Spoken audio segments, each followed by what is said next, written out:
അനധികൃത പാറ ഖനനവും മണ്ണ് കടത്തും നടത്തുന്നുവെന്ന പരാതിയിൽ സിപിഎം ഇടുക്കി ജില്ലാ സെക്രട്ടറിക്കും കുടുംബാംഗങ്ങൾക്കുമെതിരെ അന്വേഷണം. ജില്ലാ കളക്ടർക്ക് പൊതുപ്രവർത്തകൻ നൽകിയ പരാതിയിലാണ് നടപടി. ജില്ലയിലെ മുഴുവൻ ഖനന പ്രവർത്തനങ്ങളും അന്വേഷിക്കാൻ ജില്ലാ കളക്ടർ നിർദ്ദേശം നൽകി. വിഷയത്തിൽ പ്രതികരിക്കാൻ സി വർഗീസ് ഇതുവരെ തയ്യാറായിട്ടില്ല.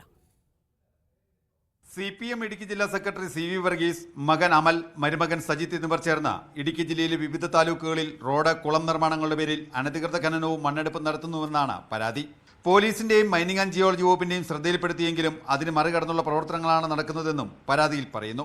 സെക്രട്ടറിയുടെ സാമ്പത്തിക വളർച്ച ദുരൂഹമാണെന്നും അന്വേഷണം വേണമെന്നും പരാതിയിൽ പരാമർശമുണ്ട്.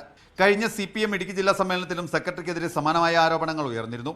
ജില്ലയിലെ ഖനനവുമായി ബന്ധപ്പെട്ട മുഴുവൻ പ്രവർത്തനങ്ങളെക്കുറിച്ചും അന്വേഷിച്ച് റിപ്പോർട്ട് സമർപ്പിക്കാനാണ് ജില്ലാ കളക്ടറുടെ നിർദ്ദേശം. അന്വേഷണത്തിന് സബ് കളക്ടർമാരെയും ചുമതലപ്പെടുത്തി. മീഡിയ 1 ഇടുക്കി.